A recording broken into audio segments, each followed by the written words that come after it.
Hampir 4 tahun, perang di Ukraina telah menjadi luka terbuka bagi Eropa, menguras triliunan dolar, dan mendorong dua kekuatan nuklir dunia Rusia dan Amerika Serikat ke jurang konfrontasi langsung. Tapi kini, di tengah semua kekacauan ini, muncul sebuah blueprint yang bisa mengubah segalanya. Presiden Amerika Serikat yang baru menjabat, Donald Trump, telah menyusun sebuah skema perdamaian yang begitu berani, begitu kontroversial, sehingga memicu perbandingan. Dengan konferensi Yalta tahun 1945 ini bukan sekadar gencatan senjata. Ini adalah upaya untuk mendefinisikan ulang tatanan global dengan syarat-syarat yang mengejutkan dan strategi tersembunyi yang hanya dipahami oleh para negosiator di Washington dan Kremlin. Pertanyaan krusial hari ini, apa yang sebenarnya menjadi harga perdamaian Ukraina? Dan benarkah, demi mengamankan kepentingan AS, Trump bersedia memberikan konsesi besar kepada Vladimir Putin? Menurut laporan yang beredar dari Washington dan Moskow, cetak biru perdamaian ini didasarkan pada 3 pilar utama. Mari kita bedah satu persatu. Pilar pertama, rekonstruksi. Ukraina melalui aset beku Rusia di investment plate. Ini adalah bagian yang paling cerdik. Uni Eropa awalnya ingin menyita penuh aset Rusia yang dibekukan, sekitar $300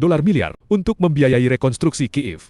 Namun, rencana Trump berbeda. AS mengusulkan untuk menginvestasikan aset-aset tersebut, bukan menyitanya. Mereka akan menggunakan keuntungan yang dihasilkan, yang diperkirakan mencapai $200 miliar, untuk pembangunan kembali Ukraina. Mengapa ini cerdik? Dengan tidak menyita aset tersebut, AS mempertahankan aset itu sebagai kartu negosiasi abadi. Selama aset itu ada, AS memiliki leverage politik dan ekonomi yang besar atas Kremlin. Ini adalah langkah yang sangat kalkulatif.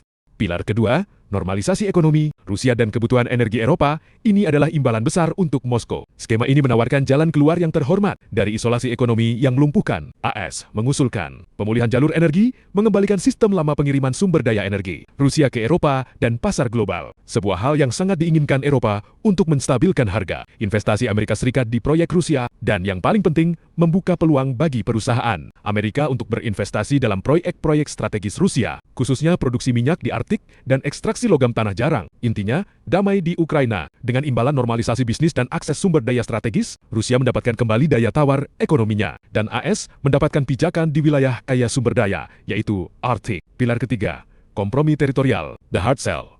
Inilah titik gesekan utama. Skema perdamaian ini hampir pasti menuntut Ukraina untuk menyetujui. Secara de facto, pembekuan garis depan, yang berarti meresmikan hilangnya sebagian wilayah pendudukan Donbas dan Crimea. Respons terhadap proposal ini campur aduk dan memicu gejolak di 3 ibu kota. Di Moskow, Vladimir Putin menyambut baik arah. Baru dalam strategi keamanan AS, ia melihat peluang untuk mengakhiri sanksi dan memulai kembali arus gas energi yang sangat dibutuhkan Rusia.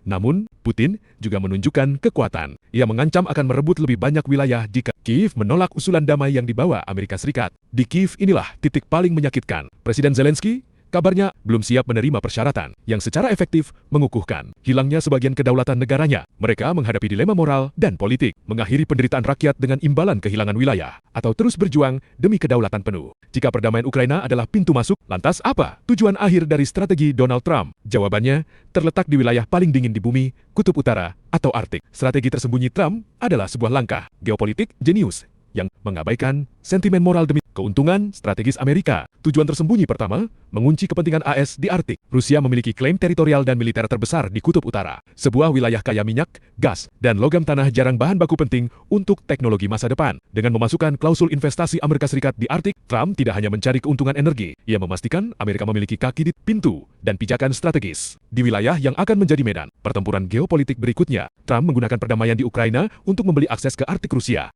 Tujuan tersembunyi kedua, mengendalikan leverage global dengan mempertahankan aset beku Rusia sebagai investment capital modal investasi daripada menyitanya. AS menjaga kartu negosiasi terbesar tetap di tangannya. AS menjadi juru kunci yang mengendalikan ketersediaan dana rekonstruksi Ukraina, sekaligus menjadi regulator yang mengontrol kapan dan bagaimana sanksi ekonomi terhadap Rusia dapat dilonggarkan. Skema perdamaian ini adalah taruhan politik dan strategis terbesar dekade ini. Jika negosiasi berhasil, perang Ukraina dapat mereda dan Trump akan tercatat dalam sejarah sebagai pemimpin yang mengakhiri konflik terburuk di Eropa modern. Namun, jika Kiev menolak melepaskan wilayah atau jika Eropa merasa dikhianati oleh kesepakatan AS-Rusia, ketidakpercayaan akan semakin dalam dan konflik teritorial bisa meledak ke babak yang lebih brutal. Peta geopolitik dunia sedang digambar ulang, dan kali ini goresan pena utamanya didorong oleh perpaduan antara tuntutan perdamaian, kebutuhan energi, dan persaingan kekuasaan di Kutub Utara.